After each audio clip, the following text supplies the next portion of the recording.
Daith da, Obi Nakan. Welcome to podcast number 185. Well, you're going to have to bear with me this week. I'm struggling from man flu. Come on, a day or two ago, really just a bad cold, really, but 'tis man flu. That's what I'm sticking with.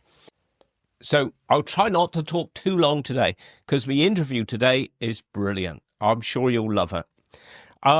Looking back over last week, Friday, we were fairly busy. We had staff out on hire to other funeral directors. We had interment of ashes. And of course, we had dear Sue's funeral. Sue, a little bit younger than me, terribly sad. And Padstow Church was packed. It really was. And like I've said before, Padstow Church is a big church. And it was absolutely packed. We did have a message come through because Sue, obviously she was a paramedic, and we had a message come through to say reserve seats for 40 paramedics. They'll be there in their uniform. And I said to Julia, I said, are you sure you got that right? Short in 14? Because 40 is a hang of a crowd. I thought, anyway, I better do it. So I reserved for just over 40 actually, at the back of the two main pews, which as the family came in, what a wonderful sight it was for them to see, all of Sue's workmates there in their uniform. Well, as it happened, I think there was nearer 60 there. It was fantastic. They back pews I reserved was filled up. I say I'd done a little buffer. They was filled up, and there's still a few more sat in front of they. So, what a fantastic response. But we had a lovely service. We really did. We were then going to the crematorium, and we got along, and we didn't see them first. We heard them, but we heard these sirens coming towards us. And I thought, cool, wouldn't that be so touching if it was an ambulance going the other way that would pass Sue on her final journey? But 'twas police cars. And when I thought about it afterwards, it can't have been an ambulance because they was all at Padstow Church. Which isn't quite true because they that isn't right, but that's what I thought anyway. But dear of her, yeah, we had a lovely service for her, really did. I had a lovely evening actually. Friday evening, we had our AGM here for Weybridge Coasters, a cycling group. Now I must admit, I haven't been out with they now, well, maybe 18 months. It's just so difficult. I mean, the timings, it's always like time I do mother's tea on a Wednesday. I leave work late, do mother's tea, get home, they're already going out. And then Sundays is always a bit difficult as well.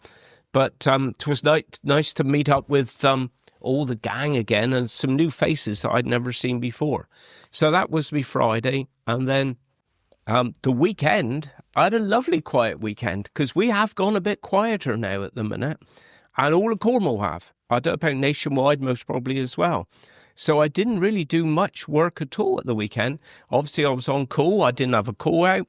So we managed to get, I think it was one run in, even got a cycle in on late Sunday morning. Just before dinner, because we had all three boys in the afternoon, which was brilliant, all three grandsons. So it was a good weekend. And then going on to this week, we was in St. Column Church on Monday for Peter's funeral. Obviously, I've known Jill for decades, his wife, and fantastic crowd there again, another big church. I've been trying lately on our RJ Bray Facebook page to put some photos of different things. Well, of course, we've been in St. Column Church so many times in the last 2 or 3 weeks. You kind of think, well, what angle will I do this time? So I did put up a banner there of St. Columba as my photo. But we had a brilliant service there for Peter. Again, a fantastic crowd. So all was well there. Amongst other funerals we've had this week, we did have a private funeral again on Tuesday at the crematorium. It's funny, really, because they got this new system now.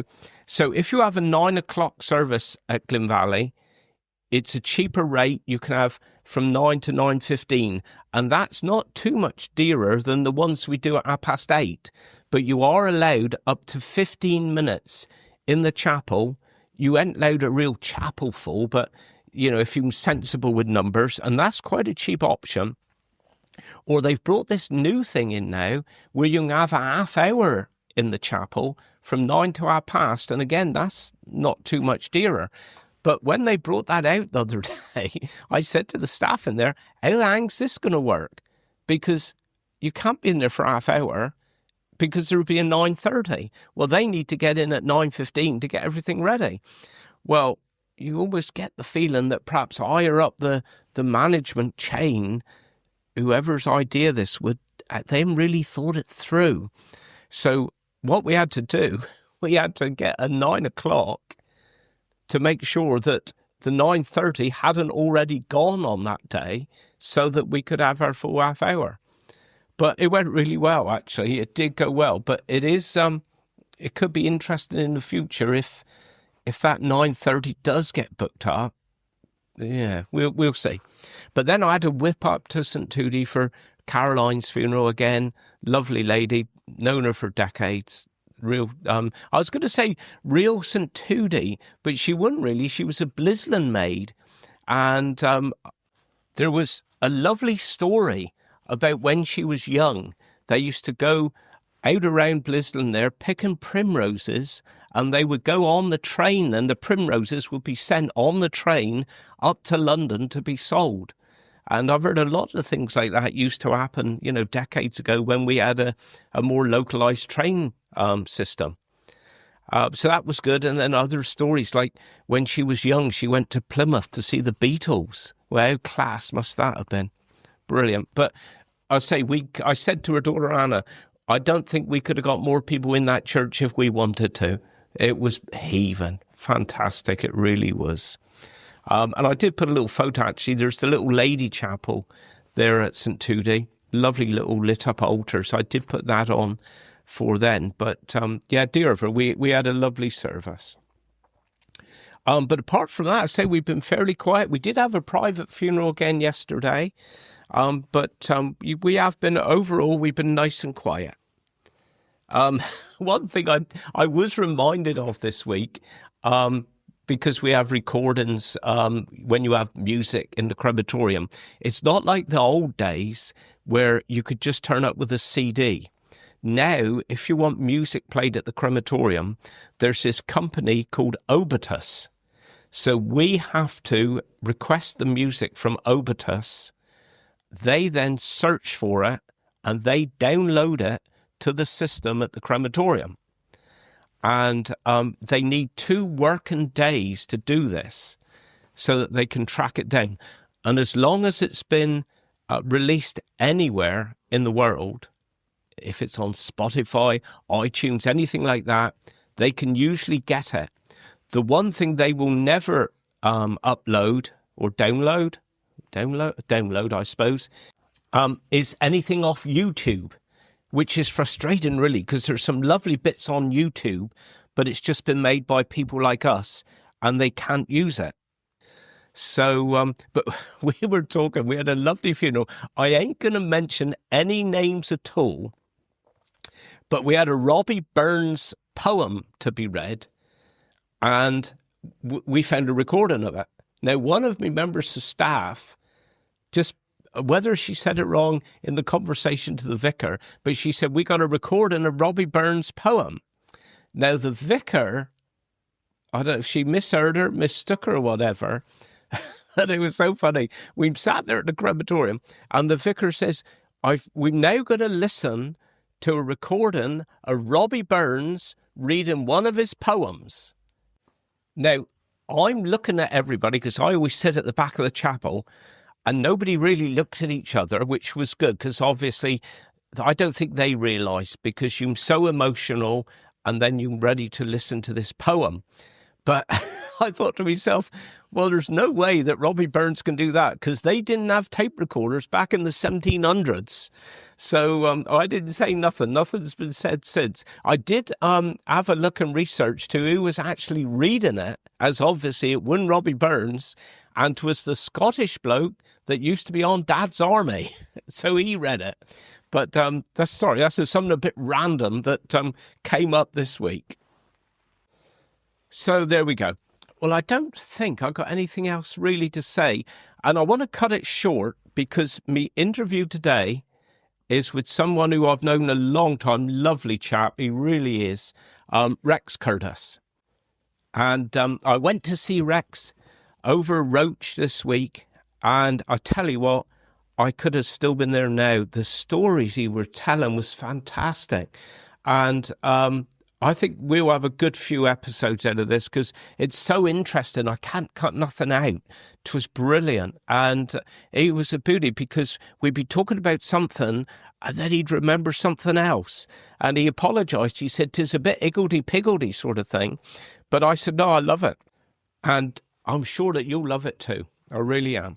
So we'll go over to Rex now, and then we'll have the first part of the interview, and then I'll come back to you later with me Cornish word of the week and me Cornish dialect of the week. So here it is. Get on, Rex. How be knacking? David, I ain't too bad at all. Proper. Pretty good, really. Proper job. Yeah. And my motto was always, no problem. No In problem. business, when they said, "Can you do this?" No problem. Yeah. And I come away and think, why did I say that? My mother says that because father used to say that. Yeah. And he'd come off the phone. Yeah. And mother would say, "Well, it is no problem for anybody else. When I want a job at home, there's Yeah, a problem." that's right. That's how it all go, isn't it? Oh, brilliant. So I was born in Treadwell in the bungalow going up over the hill on the right-hand side, the last bungalow before my Uncle Fred's nursery. Fred Cowlin had the nursery. Yeah. But before that, my other uncle, Steve Ammett, Oh, yes. had the nursery. Yeah. And Gerald. Yes. And that's where it all began. Well, I was born on the 29th of November 1942.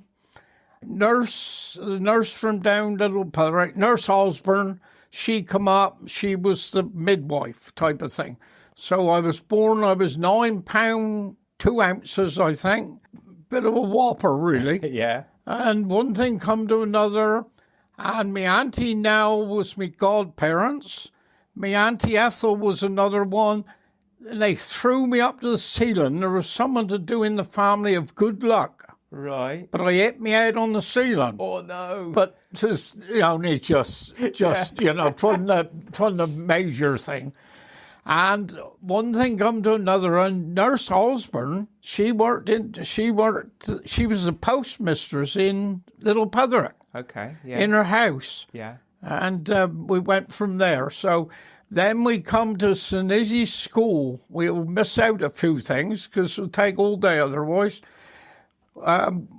St. Izzie's School, we used to walk to school. There was Danny Hawke, Cecil Hawke, Tommy Hawke, Colin Hawke, Roger Cowlin, Paul Cowlin, Ken Gill, John Stead.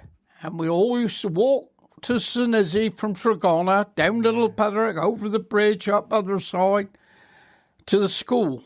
We had a lovely schoolmaster called Mr. Pengelly. He was a gentleman, the best you could ever have. Yeah. We had Miss Rowe as a teacher, Miss Udy, excellent, lovely school days. Mr. John Veal used to run the war ag. That was for the farmers after the war, during the war, and all the tractors come from America and all over the world, lease lend. Okay. And we had used to be up. We was in the playground and they was out trying to start them, and they had combines back then. Get away. And everybody, it was the most marvellous times you could ever have. Yeah. And I think that's what machinery and plant and lorries I had in my head all the time. But me dad, all me dad knew was work. Yeah. Work, work, work. Loveliest parents I ever had in my life. Nobody would have better parents, but work. Yeah. Right? So we go then. So we up to school. The school went on lovely. School holiday. Couple terms afterwards, new headmaster come. Right. He wasn't a gentleman at all. He would clip across the ear with a ruler. He'd love the cane. He would have the cane out for the leasing for nothing. Yeah. Yeah. He was the most terrible bloke ever walked. Well, Paul Cowlin and Roger Cowlin, I used to go to their place Christmas up Rose Hill. Yes, yeah. And I would have, in my stock, and I would have a tractor and a dung spreader and this and that and different things. Lovely.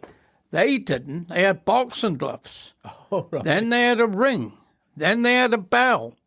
Well, going to school, we went on, and this Cutler, he was called. Ah, yeah. And he was a terrible man, really. He's dead and gone now, be a long way. Yeah. So Paul one day, Paul said, I'm going to have Cutler. We're only little tackers. Yeah. He knocking, thumping, and knocking right off a chair. Uncle Fred had to go the next day to apologise, this, that, and other. That wasn't the end of it. Paul said, we'll hang on a week, see what happened. And he was such a pig of a bloke. Yeah. Well, he had a lovely MG car, red one, Right. beauty. Used to park up by the school canteen before you go up the steps the back way to the church. I know. You know where to do. Yeah. I said, what are you going to do? He said, don't you worry about that. So Paul peed in the petrol tank. Oh, no. So then we runned up over, because we knew what time after school he was going. He used to go about 10 minutes, 20 minutes after we. Yeah. We runned up in the cemetery, got behind the gravestones, and car wouldn't start, would it? And there was, well, he didn't know what it was, No. but that was to get back, because he didn't like we Cornish boys. No, He come from Yorkshire or somewhere. Right, yeah. And he was a different kettle of fish altogether. He didn't understand us, and we didn't understand him. No. But we went from there and went on lovely. After that, we put up with it. And then my mum and dad was in the bungalow in Treadwell, and there was a place called Tremorva, as you go on the Patster Road. Yeah. Mum and dad was going to rent that, and they rented it, and everybody said they're off their head, £120 a week. Right. £120. And Dad went in there, went down Bradford's, down Patstow, got the paint and painted the place inside, right out. Cream paint the back end. It wasn't white, it was cream. Yeah. Cream paint. So one thing come to another, and my dad always had it. I would say, what's so-and-so like? I was only a little tacker. I said, what's he like? He's all right. He's a worker. So I said, what about so-and-so over there? What's he like? Nah. You're no good. No good at all, boy. No good at all. No good. You just will not be here. Yeah. One thing or another. Well, we went on, and Dad had, I got to think now, I've missed out a few things, but don't worry about it, we'll come back to it. Yeah. Before we get to that, we'll go to Sinizzy Carnival. Okay. Sinizzy Carnival had the best carnivals. There was Bill Jonas's lorries. Different things in the carnival up there. Sinizzy Silver Band, Bill Osborne, that was Nurse Osborne's husband. Right. Bill drove for Jonas, but he was the bandmaster. I see. Well, this particular time, they had a coach from Hawke's to go to Exeter to a big contest. Right. So when they got up, I've heard all this all my life, and 'tis all true. Yeah. There's nothing. It could be a little bit. I could, with names occasionally could be a bit wrong, but I'm just saying. They went to Exeter. When he got up at Exeter, he stood up in front of the coach, and I could tell you what kind of coach it was. Hawke said in 1952, two new Crosleys. Right. And these very rare half caps, with a cab up in the front. Yeah. Well, he said, right, 10 o'clock, the coach goes back to Sinizzy. If nobody turn up, that's it. The coach will be going. And he really laid it all down. Yeah. Well, they won the contest. Bill, I think it was one of the ghouls. I can't think of who else. There was another one. They went in the pub to have a drink, didn't they? Well, they weren't back. Oh, no. So they hung on for 10 minutes. Right, whoever it was, I think David Cowlin it could have been. They was all in the band. There was loads of them in the band. David said, right, we're going back. They have to find their own way back. So home they come, but they had band practice on the Monday night after the weekend. So you can imagine what that was like. Left them upper. They got, I don't know how they got home, but there was hell up at the time. I always, this, you know, but it was Sinizzi Silver Band. Yeah. Brilliant. And the drummer was called Osborne. Yeah. And he couldn't look at the drum was in front of him, and he always at the back of the band, but he couldn't look out. He couldn't see where he was going half the time. Sometimes the drum would go on, he'd go on one way, and they boom, boom, boom, the bloody drum, and you never. It was the loveliest days you could ever have. Yeah. Right, we moved to Tremorva, in on the Patso Road. Mum and Dad done bed and breakfast. Okay. Dad had 12 cows, not to start with, pigs to start with, gradually built up.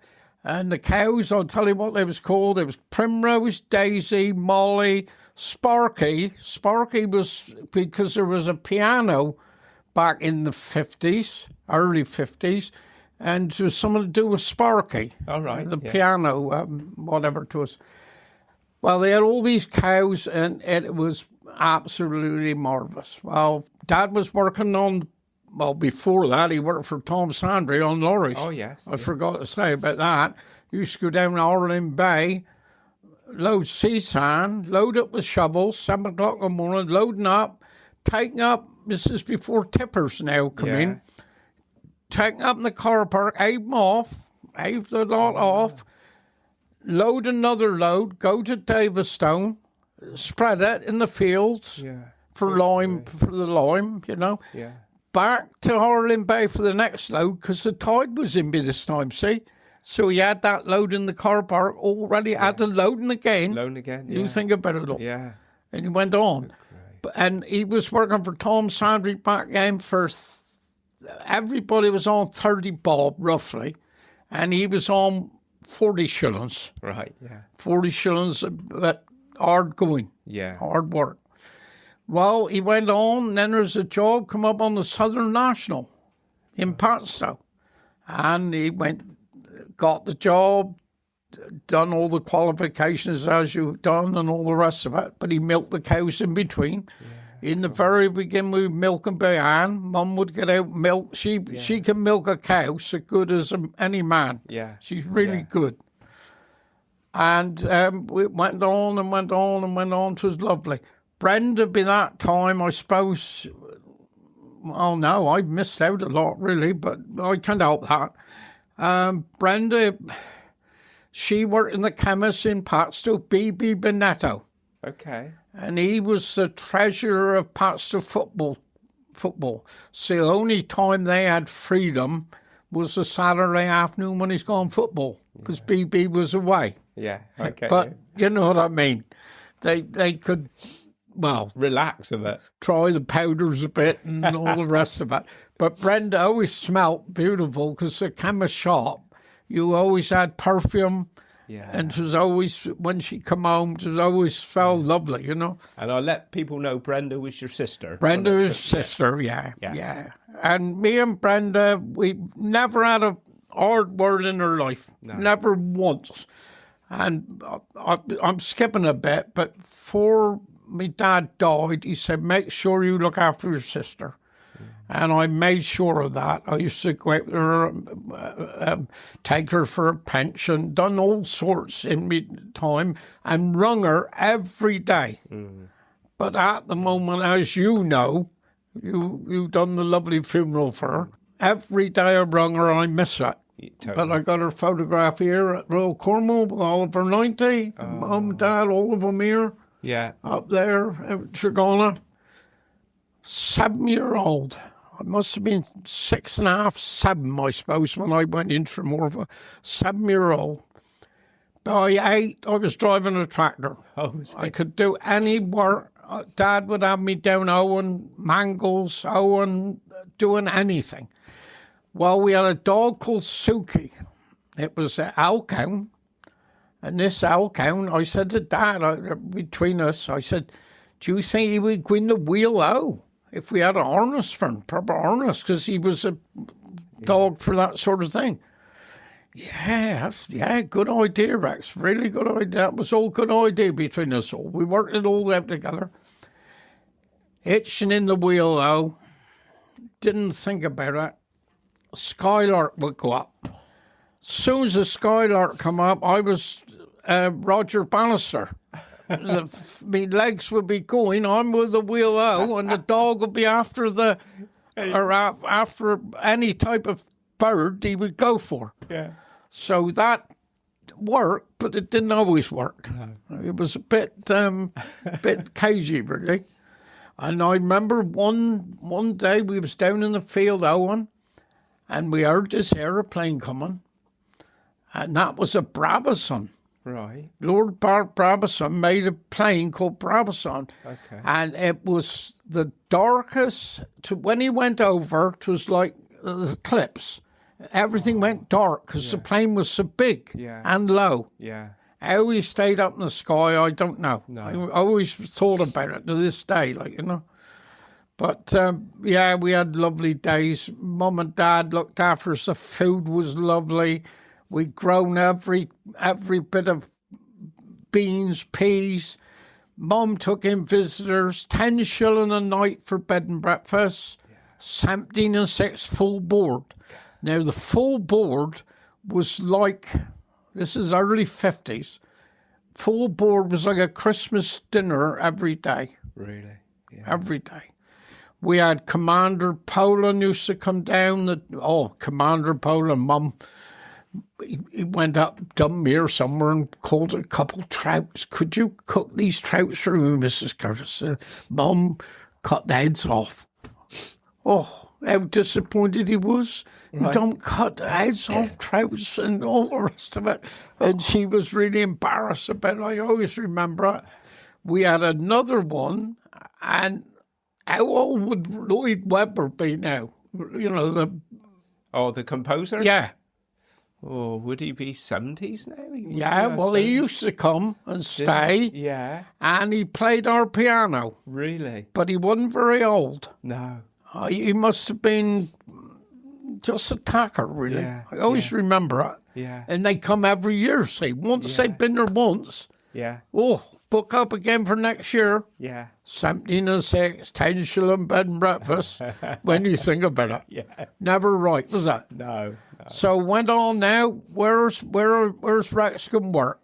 Well, Uncle Steve, I used to work part-time for Uncle Steve, picking potatoes. We used to pick potatoes. He would have girls from Patstow, the McCowans, Cullums, Mertz, different ones. Yeah. They would all come pick potatoes. Only a few pence. Well, when you think about it, the potatoes, he grew 120 acres of potatoes. And that was 3 farms. That was Tregonagh Farm, Trevivin Farm. Yeah. That was rented from Bruins, Patstow. Oh, yeah. And Prince Park. Oh, yeah. Up on the Downs. That's right. Yeah. And we broke all that in with 5 T20 Ferguson T20s. And it was a decoy for St Neville Airdrum. And we had bombs. We used to have bombs. You would work the ground down, till the potatoes, potato spinner, the clutch would rattle, bang, bang, bang, and a bomb would flip out. Ooh. And half of the bombs haven't gone off. We had to have them from Plymouth to come down and let them off. Well, we went to work for my uncle then. So uncle, first week, 44 hours we had to work. That was to make up for crib times and dinner times. Oh, right. So you didn't get paid for that then. No. You do now. The next thing is £2 10 shilling a week. I used to go up Willie Biddick's up St Izzy and put away some savings. 'Twasn't a lot. It could have been 10, 15, £20. He would open the door for me to go out and in and say, thank you, Master Curtis, for your, coming to my post office. Yeah. And he was such good.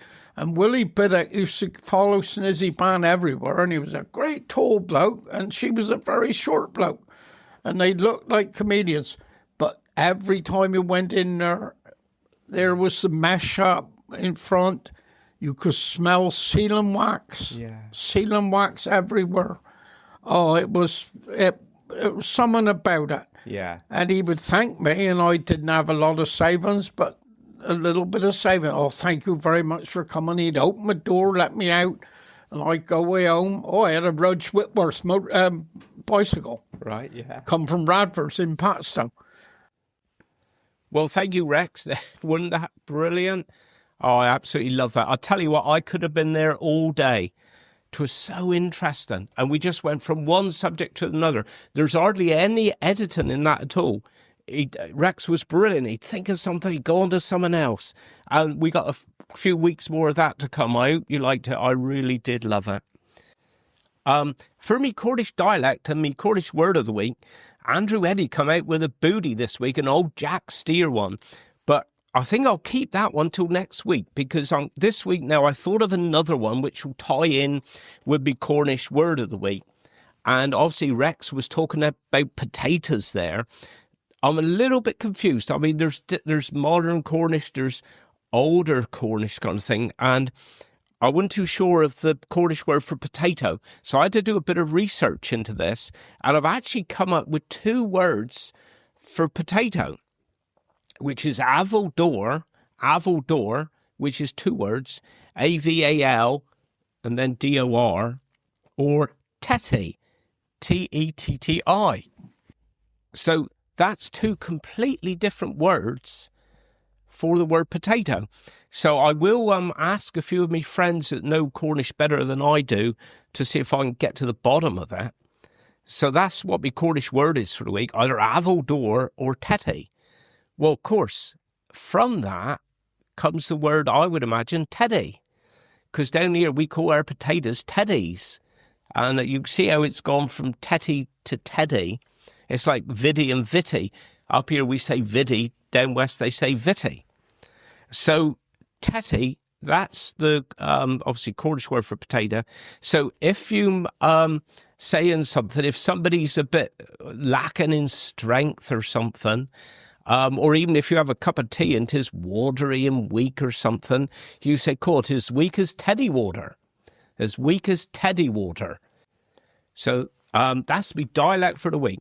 I have got an old friend that did tell me another variant on that, but I can't say that on here because it would be, I don't know if it'd be X-rated, but perhaps there may be children listening and I can't say it, but there is another variant which we'll leave for now. Right, well, there we go. Well, that's it for this week. I hope you enjoyed it. I'm sure you did. And we'll be with you again next week. So wish you well. Do Ganas, Carnobus Vican.